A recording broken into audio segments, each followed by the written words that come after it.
श्री शिवाय नमस्तुभ्यं। हर हर महादेव महाराज। दोस्तों, आज हम बात करने जा रहे हैं उस व्रत की, उस पर्व की जो हमारे पूरे भारतवर्ष में माताओं की आत्मा से जुड़ा हुआ है, कार्तिक छठ पूजा 2025 की। महाराज, यह वही पावन पर्व है जिसमें माँ सूर्य की बहन छठी मैया स्वयं पृथ्वी पर अवतरित होती हैं अपने बच्चों की रक्षा करने के लिए, अपने भक्तों के दुख हरने के लिए और उनके घरों में सुख, शांति, संतान, सुख और समृद्धि बरसाने के लिए। दोस्तों, हिंदी पंचांग के अनुसार कार्तिक मास के शुक्ल पक्ष की षष्ठी तिथि को यह व्रत मनाया जाता है। साल 2025 में छठ पूजा सोमवार 27 अक्टूबर को पड़ेगी। ये पर्व दीपावली के ठीक 6 दिन बाद आता है और इसकी शुरुआत नहाए खाए की परंपरा से होती है। इस दिन व्रतधारी महिलाएं स्नान करके घर को पवित्र बनाकर सात्विक भोजन करती हैं, जिसमें लहसुन प्याज का नामो निशान नहीं होता महाराज, क्योंकि यह दिन शरीर की नहीं आत्मा की शुद्धि का दिन होता है। इसके अगले दिन से शुरू होता है उपवास। छठ का यह व्रत 36 घंटे तक निर्जला उपवास के साथ किया जाता है, बिना जल, बिना अन्न, बिना फल के, केवल भक्ति और श्रद्धा के सहारे। और फिर जब सूर्य भगवान अस्त होते हैं तब पहला अर्घ्य दिया जाता है, और जब अगले दिन सूर्य उदय होता है तब दूसरा अर्घ्य देकर व्रत का समापन होता है। महाराज, इस व्रत का उद्देश्य केवल पूजा नहीं बल्कि अपनी संतान की लंबी आयु, स्वास्थ्य और सुख की कामना है।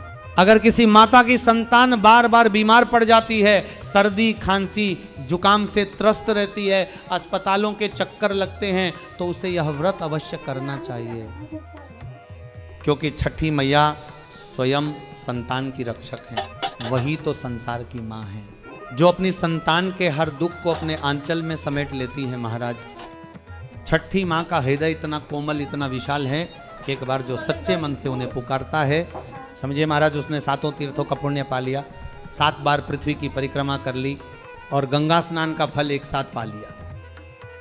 अब सुनिए महाराज, छठ पूजा के कुछ नियम और परंपराएं जिन्हें अगर आप नहीं जानते तो आज अवश्य जान लें, क्योंकि व्रत उतना ही सफल होता है जितना वह नियमों में पवित्र हो। पहला नियम, छठ पूजा में तांबे के लोटे से ही सूर्य को अर्घ्य दें। भूलकर भी चांदी, स्टील, शीशा या प्लास्टिक के बर्तन का प्रयोग न करें महाराज। ऐसा करने से व्रत टूट जाता है और छठी मैया अप्रसन्न होती हैं। दूसरा नियम, व्रत के दौरान घर में कभी भी मांसाहार, लहसुन, प्याज का सेवन न करें, ना स्वयं करें ना किसी को करने दें, क्योंकि छठी मैया शुद्धता की देवी हैं महाराज। अगर आपकी बहन, पत्नी या माता व्रत रख रही हैं और आप कहीं दूर भी हैं तो भी उस दिन लहसुन प्याज मत खाइए, नहीं तो व्रत टूट सकता है। तीसरा नियम, छठ का प्रसाद बहुत शुद्ध बनाना चाहिए।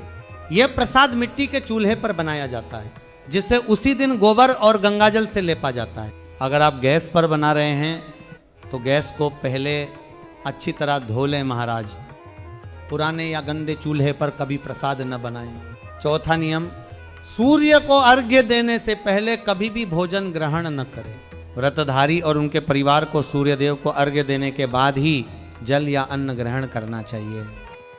पांचवा नियम, अगर आपने कोई मन्नत मांगी थी और वह पूरी हो गई है तो छठी मैया का धन्यवाद अवश्य करें, एक विशेष पूजा करें, वरना मैया रुष्ट हो सकती है महाराज। छठ पूजा में क्या पहनना चाहिए और क्या नहीं।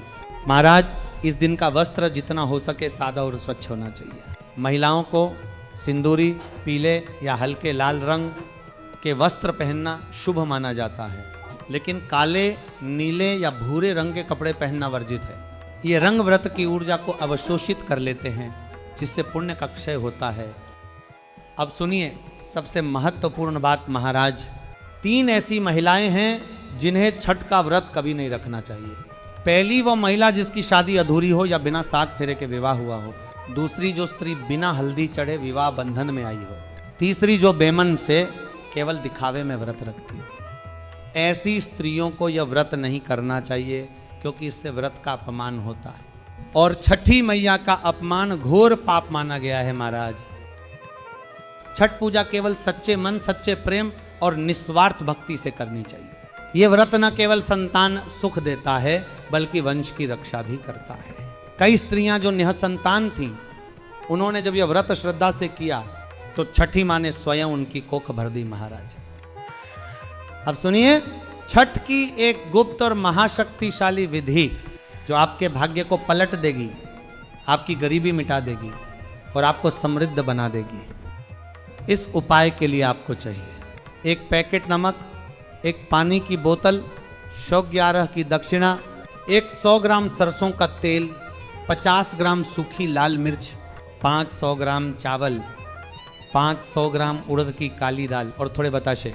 इन 8 वस्तुओं को अलग अलग पैकेट में रखकर एक थैली में डाल लीजिए महाराज। अब क्या करना है सुनिए, इन वस्तुओं को अपने घर के किसी बच्चे या संतान के ऊपर से 7 बार उतारना है, फिर इन्हें किसी गरीब को दान कर दीजिए।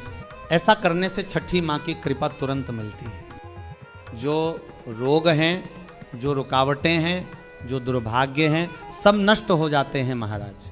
अगर आप व्यापारी हैं, आपका व्यापार 100 गुना बढ़ेगा। अगर आप विद्यार्थी हैं तो आपका मन अध्ययन में खूब लगेगा।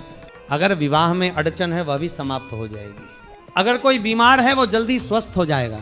ये उपाय सैकड़ों वर्षों से माताएं करती आई हैं और हर बार चमत्कार देखा गया है महाराज। अब एक और महागुप्त उपाय सुनिए। जब आप छठ पूजा के दिन नदी, तालाब या सरोवर के तट पर जाएं तो अपने साथ एक तांबे या चांदी का सिक्का अवश्य ले जाइए। जब सूर्य अर्घ्य देकर पूजा समाप्त करें तो ये मंत्र 3 बार बोलकर सिक्के को जल में प्रवाहित कर दीजिए। हरि हरि सूर्याय नमः। बस इतना करने से आपका भाग्य खुल जाएगा। घर की बीमारी, दरिद्रता, शाप सब समाप्त हो जाएगा महाराज। ध्यान रखिए, ये उपाय किसी को बताना नहीं है, गुप्त रूप से करें, श्रद्धा और विश्वास से करें। छठी मैया बहुत दयालु हैं। जो सच्चे मन से उन्हें पुकारता है उसका भाग्य स्वयं छठी मां लिख देती हैं। तो दोस्तों, इस कार्तिक मास की छठ पूजा 2025 में छठी मैया के चरणों में समर्पित होकर केवल एक पंक्ति मन ही मन बोलिए, जय हो छठी मैया की, जय हो सूर्य भगवान की, जय हो परिवार की रक्षा करने वाली माता की। छठी मैया स्वयं आपके घर में आएंगी, आपकी संतान की रक्षा करेंगी, आपके भाग्य को जागृत करेंगी और आपके जीवन में वो प्रकाश भर देंगी जो दीपावली के दीपों से भी अधिक उज्जवल होगा महाराज। हर हर महादेव। जय हो छठी मैया की।